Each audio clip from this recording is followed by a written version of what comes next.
मोहतरम नाजरीन अस्सलाम वालेकुम। दोस्तों, आज की इस वीडियो में हम ये जानने की कोशिश करेंगे कि जो बड़े ट्रेडर्स होते हैं वो कैसे काम करते हैं और उनकी चाल को हम कैसे पहचान सकते हैं।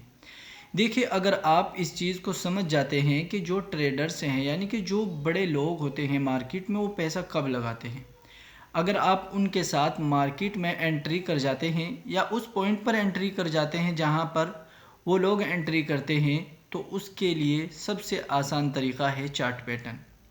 और अगर आप उसको समझ जाते हैं तो ये आपके लिए बहुत ज़्यादा बेस्ट है। इससे अच्छा मार्केट से पैसा कमाने का कोई और तरीका नहीं हो सकता। तो देखिए, सबसे पहले तो इस बात को समझ लीजिए कि मार्केट को सीखना और समझना ज़रूरी है। जब तक आप मार्केट को सीखेंगे नहीं, समझेंगे नहीं, तो भाई कुछ नहीं होने वाला। हम आपको लगातार फ्री में सिखाने की कोशिश कर रहे हैं, लगातार वीडियोस बना रहे हैं ताकि आप लोग समझ सके, सीख सके। आहिस्ता आहिस्ता इंशाल्लाह सभी वीडियोस आपके सामने आती जाएंगी। तो आप तमाम वीडियो को पूरा देखा करें और समझने की कोशिश किया करें कि आखिर इसमें समझाने की क्या कोशिश की जा रही है और इसमें हमें क्या समझना है। और फिर हमें उस चीज़ को प्रैक्टिस में लाना चाहिए और फिर उसे अप्लाई करके देखना चाहिए। और फिर बाद में अगर वो हमारे लिए सक्सेस हो तो हमें उस पर काम करना चाहिए। अगर हमें ये दिखे कि ये हमारे लिए काम नहीं कर रहा है तो ज़रूरी नहीं है कि हम उसी पर काम करें। बहुत सारी स्ट्रेटजीज़ होती हैं, आप उन पर काम कर सकते हैं। तो चलिए चार्ट पैटर्न पर सीखने की और समझने की कोशिश करते हैं कि कैसे हमें इस चीज़ को पहचानना है। तो उससे पहले मैं आपको बता दूं, अगर आप मेरे साथ जुड़ना चाहते हैं तो आप व्हाट्सएप पर मुझे मैसेज कर सकते हैं। और अगर आप PDF बुक्स फ्री में पाना चाहते हैं तो आप हमारे लिंक से अपना अकाउंट ओपन करिए। आपको अपस्टॉक का लिंक हमारे वीडियो के डिस्क्रिप्शन में मिल जाएगा। तो चलिए शुरू करते हैं चार्ट पर पहुँच कर के कैसे हमें ये काम करना है ताकि हम तमाम चीज़ को अच्छे से समझ सकें। तो दोस्तों, मैं सबसे ज़्यादा जो है प्रैक्टिस के लिए ट्रेडिंग व्यू को यूज़ करता हूँ और ये हमारे लिए बेहतर भी होता है। तो आप भी अगर इसको इस्तेमाल करना चाहें कर सकते हैं। बहुत अच्छा टूल है और बढ़िया होता है ये हम सब के लिए। अगर आपको इस्तेमाल करना है तो आप भी करिए। और अगर आपको एंजल वन और स्टॉक में ही ये चीज़ें मिल रही हैं तो कोई ज़रूरी नहीं कि आप उसी को यूज़ करें। जैसा कि आपने देखा होगा, मार्केट में कई सारे स्टॉक दड़ाम हुए और मार्केट में आज बहुत अच्छी तेज़ी नहीं बनी थी। उसके पीछे की क्या वजह हो सकती है? देखिए, सबसे पहले तो आपको अच्छे से मार्केट को सपोर्ट एंड रेजिस्टेंस मार्क करके आना चाहिए। अगर आप वो करना सीख जाते हैं तो बहुत सारी टेंशनें आपकी दूर हो जाती हैं।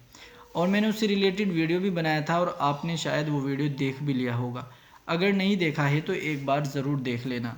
तो चलिए हम सीखने की कोशिश करते हैं और समझना चाहते हैं कि कौन सा हमें पैटर्न्स देखना है। तो जैसा कि आप यहाँ पर देखेंगे, हमने यहाँ पर इस वक्त जो ये खोल रखा है इसको बोलते हैं स्टॉक को चंबल फर्टिलाइज़र। तो यहाँ पर चंबल फर्टिलाइज़र का जो ये चार्ट है ये आपको क्या बता रहा है? ये आपको ये बता रहा है साफ साफ कि कहाँ कहाँ पर इसमें पैसा लगा है और कहाँ कहाँ पर नहीं। अगर आप ये चीज़ समझ जाते हैं, सीख जाते हैं, तो आप बहुत आसानी से समझ सकते हैं। देखिए, यहाँ से मार्केट में तेज़ी आई है तो इसका मतलब यहाँ से क्या हुआ है, यहाँ पर लोगों ने इसे बहुत अच्छे तरीके से ख़रीदा है, जभी तो यहाँ पर तेज़ी बनी है।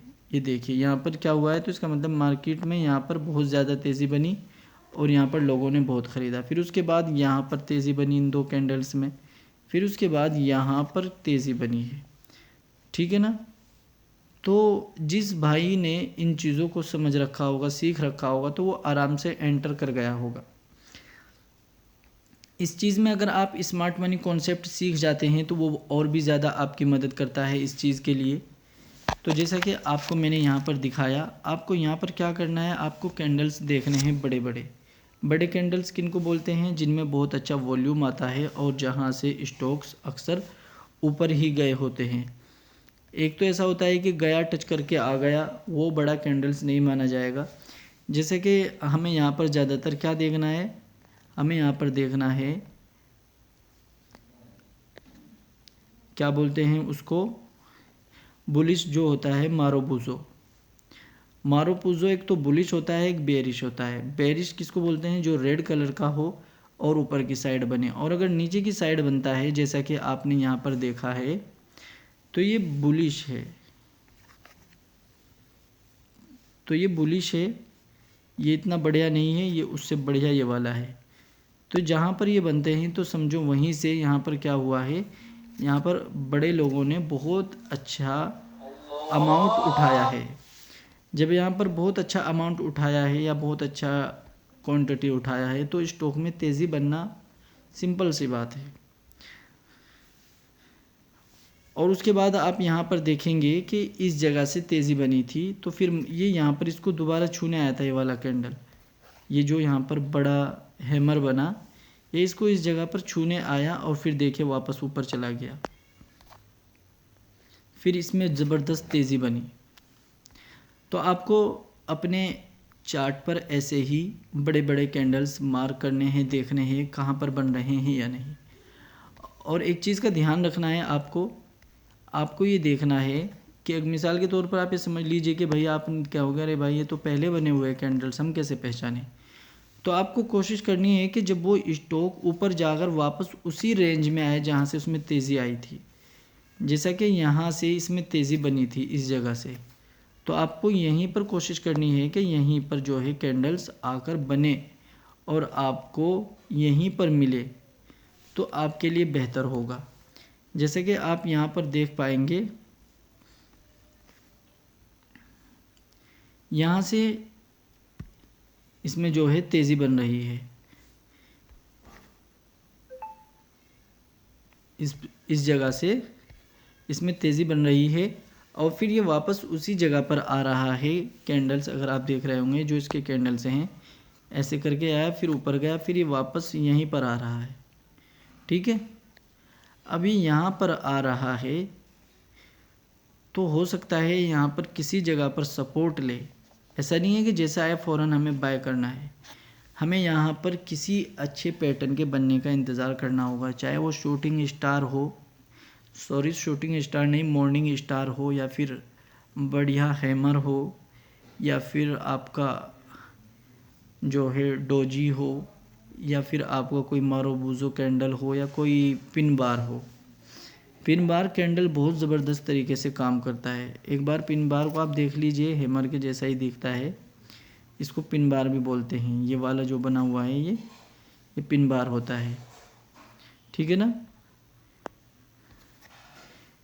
एक बहुत अच्छी स्ट्रेटजी मैं अपने ज्वाइन बटन में भी ऐड करने वाला हूँ जल्दी से ही। जो ज्वाइन बटन के मेंबर हैं वो उनके लिए भी अभी तक कोई वीडियो नहीं आया जब से नई वीडियो बनानी शुरू की है, तो वहाँ पर भी मैं एक दो स्ट्रेटजी बताऊँगा, इसको करके भी दिखा दूँगा पूरा। उसमें थोड़ा टाइम लगेगा तो इसलिए मैं आपको मोटी मोटी सी बातें बता रहा हूँ ताकि आप भी इस चीज़ को सीख सकें। मेरा मकसद आप लोगों को सिखाना है, समझाना है। बाकी आपको इसमें प्रैक्टिस करनी होगी और इन चीज़ों को मार्क करके रखिए। जहाँ से तेज़ी आती है वहाँ पर मार्क करके छोड़ दीजिए। जब उस रेंज में आकर कोई अच्छा पैटर्न बना दे तो आप वहाँ पर अपने बारे में कुछ सोच सकते हैं, लेकिन ध्यान रखिएगा थोड़ा उसके नीचे एक स्टॉप लॉस भी मेंटेन करिए। अगर स्टॉप लॉस मेंटेन नहीं करेंगे तो दिक्कतें होती है। इसकी वजह यह है कि ज़रूरी नहीं कि आप जो प्रैक्टिस कर रहे हो 100 के 100% सही हो। कई मरतबा आप अच्छे से अच्छा ट्रेडर गलत निकल जाता है, ठीक है ना। तो इसीलिए हमें क्या करना होता है, हमें अपने लिए ढाल का इस्तेमाल स्टॉप लॉस को करना है कि अगर हम नीचे की तरफ भी जा रहे हों तो हमें बड़े लॉस से बचा ले या हमारे पैसे को ट्रैप होने से बचा ले। देखिए, अगर मार्केट स्टॉप लॉस हंटिंग करता है, ऐसे में आप स्टॉप लॉस हटा भी सकते हैं, लेकिन अगर मार्केट भी सही है और स्टॉप लॉस हिट हो रहा है तो इसका मतलब स्टॉक अच्छा नहीं है या फिर स्टॉक का रुख बदल गया है। तो फिर ये ज़रूरी नहीं कि आप उसको वहीं पर ले, आप फिर क्या कर सकते हैं, आपको दोबारा मौका देगा, आप दोबारा से उसको बाय कर लें। ऐसे करके आपको काम करना है। देखिए, मैं आपको बार बार यही बोलता हूँ, जितना आप सीखने की कोशिश करेंगे, समझने की कोशिश करेंगे, उतना बढ़िया होगा। और जब आप ये चीज़ समझ जाएंगे, सीख जाएंगे तो इंशाल्लाह फिर दिक्कत नहीं होगी और आहिस्ता आहिस्ता सभी चीज़ें आपको समझ आने लगेंगी।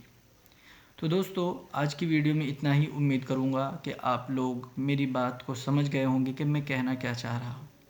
हमें कैंडल्स को देखना है, कैंडल्स ही है मार्केट का सबसे बड़ा हथियार। आप अगर इनको समझ गए तो भाई समझिए आपको कोई इंडिकेटर, कोई स्ट्रेटजी लगाने की ज़रूरत नहीं है। आप उन्हीं के बेसिस पर काम करेंगे तो इंशाल्लाह आपको बहुत अच्छा बेनिफिट होना स्टार्ट हो जाएगा। स्टॉप लॉस भी ज़रूर लगाना चाहिए अगर आप स्विंग ट्रेड या शॉर्ट ट्रेड करते हैं, लेकिन अगर आप थोड़ा महीने से ज़्यादा का व्यू रखते हैं और आपका जो स्टॉक है वो अच्छे मोमेंटम में होता है तो फिर टेंशन नहीं होती, फिर ज़्यादा ज़रूरी भी नहीं हो जाता आपका स्टॉप लॉस, फिर आप उसको छोड़ सकते हैं। लेकिन अगर आप ये चाहते हैं हर 5-6 दिन में आप दूसरी ट्रेड करें तो फिर स्टॉप लॉस मेंटेन करना चाहिए, ताकि ऐसा ना हो 2-3 महीने के लिए हम फंस न जाएं। तो दोस्तों, अगर आप हमारे साथ जुड़ना चाहते हैं या फिर आप PDF बुक्स फ्री में पाना चाहते हैं, हमारे लिंक से अपना अकाउंट ओपन कर लीजिए। आपको लिंक वीडियो के डिस्क्रिप्शन में मिलेगा और हमारा व्हाट्सएप नंबर भी आपको डिस्क्रिप्शन में मिल जाएगा। इंशाल्लाह फिर एक नई वीडियो के साथ आपके सामने हाजिर हूँगा। अस्सलाम वालेकुम।